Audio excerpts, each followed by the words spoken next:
بسم اللہ الرحمن الرحیم۔ السلام علیکم، کیسے ہیں آپ لوگ؟ کلاس 9 ہمارا ٹاپک ہے آج عربی عبارات کا مفہوم۔ دوسرے سبق کا ہم نے دیکھنا ہے کہ کون کون سی ہماری عبارات ہیں۔ اس میں ہم دوسرا سبق مشقی سوالات تک پڑھ چکے تھے، تو آئیے شروع کرتے ہیں۔ بسم اللہ الرحمن الرحیم۔ یا ایھا الذین آمنوا اذا لقیتم الذین کفروا زحفا فلا تولوهم الادبار۔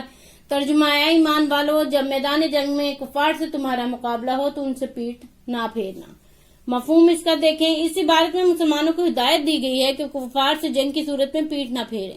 پیٹ پھیرنے کا مطلب ہے میدان جنگ چھوڑ کر بھاگ جانا۔ یہ عمل بزدلی کی علامت ہے۔ مسلمانوں کے لیے جنگ میں ثابت قدم رہنے کا حکم ہے، اس لیے پیٹ پھیر کر بھاگنا درست نہیں۔ اللہ تعالیٰ پر ایمان رکھنے والا مسلمان کبھی بھی بزدل نہیں ہو سکتا۔ مسلمان جو ہے وہ موت سے نہیں ڈرتا، بلکہ صحابہ کرام کی مثالیں دیکھیں تو انہوں نے ان آیات پر اس طرح عمل کیا، اللہ تعالیٰ کی اس بات کو اس طرح مانا کہ وہ لوگ جنگ میں بڑھ چڑھ کر حصہ لیتے اور بڑھ چڑھ کر لڑائی کرتے کہ ہم شہید تو ہو جائیں، ہمیں واپس نہ جانا پڑے۔ اللہ تعالیٰ نے سوائے 2 صورتوں کی ہر صورت میں منع فرما دیا ہے کہ آپ نے میدان جنگ سے نہیں بھاگنا۔ میدان جنگ سے بھاگنا اللہ تعالیٰ کو پسند نہیں ہے کہ اللہ تعالیٰ کے دین کی سربلندی کے لیے کوئی لڑ رہا ہو اور میدان جنگ چھوڑ کر بزدلی دکھا کر کفار کو بھاگ جائے۔ سوائے 2 صورتوں کے، یا تو وہ دشمن کے لیے کوئی چال چلنا چاہے تو گھوم پھر کے کہیں اور سے آ سکتا ہے، یا پھر اس کی جماعت دور چلی گئی تو اس سے ملنے کے لیے، جماعت کے ساتھ مل کر لڑنے کے لیے وہ پلٹ سکتا ہے۔ اس کے سوا اگر کوئی ایسا کرے گا تو اللہ تعالیٰ نے کہا ہے وہ اللہ تعالیٰ کا غضب خرید لائے گا اور بری جگہ میں اسے یعنی دوزخ میں ڈال دیا جائے گا۔ اسی طرح 3 صحابہ کرام جو جنگ میں شامل نہیں ہوئے تھے، اور کوئی عذر بھی ان کے پاس شرعی عذر نہیں تھا، یعنی موت سے ڈرتے ہوئے، جنگ سے ڈرتے ہوئے وہ شامل نہ ہوئے۔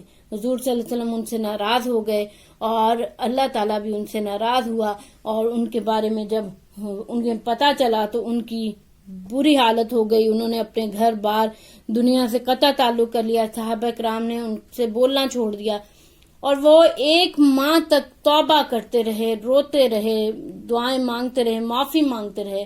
تو انہوں نے، اللہ تعالیٰ نے 1 ماہ کے بعد ان کی توبہ کو قبول فرما لیا، اور پھر دوبارہ انہوں نے کبھی ایسا نہیں کیا۔ اور یہی مثال باقی صحابہ کرام کے سامنے بھی آئی، انہوں نے بھی آئندہ ایسے کسی بھی کام سے گریز کیا جو حضور صلی اللہ علیہ وسلم کی مرضی کے خلاف ہو۔ دوسری عبارت ہے وَمَا رَمَيْتَ إِذْ رَمَيْتَ وَلَٰكِنَّ اللَّهَ رَمَىٰ۔ جس وقت تم نے کنکریاں پھینکی تھی تو وہ تم نے نہیں پھینکی تھی بلکہ اللہ نے پھینکی تھی۔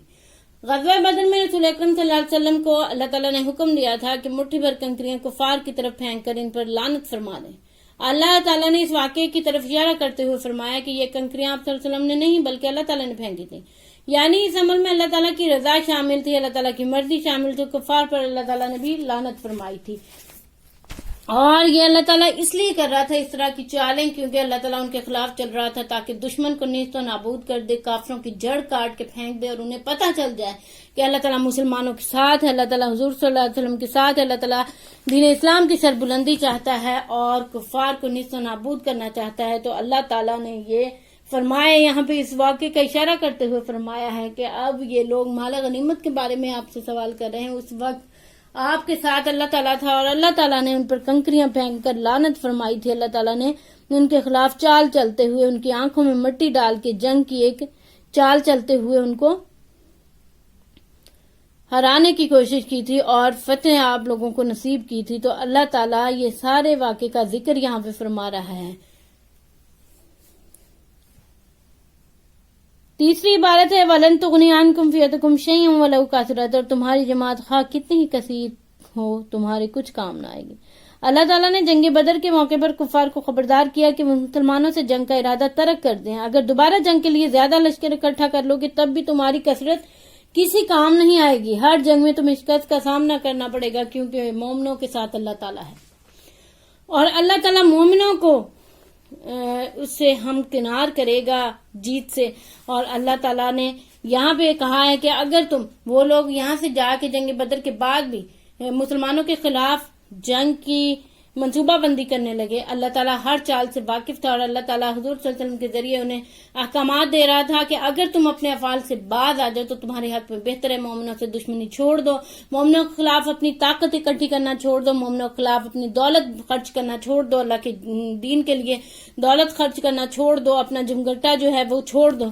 اگر تم ایسا نہیں کرو گے تو تمہارا اکٹھ, تمہاری کثیر تعداد تمہارے کسی کام نہیں آئے گی, تم لوگ ہار جاؤ گے, کیونکہ اللہ تعالیٰ صرف مومنوں کے ساتھ ہے, اللہ تعالیٰ صرف حق کے ساتھ ہے. اللہ حق کو حق اور باطل کو باطل ثابت کرنے والا ہے. اس لیے تم لوگ اپنے افعال سے باز آ جاؤ, بہتر ہے. اگر باز نہیں آؤ گے تو حق بھی تمہیں عذاب کریں گے, نہ صرف دنیا میں بلکہ آخرت میں بھی تمہارے لیے دوزخ کا عذاب تیار ہے.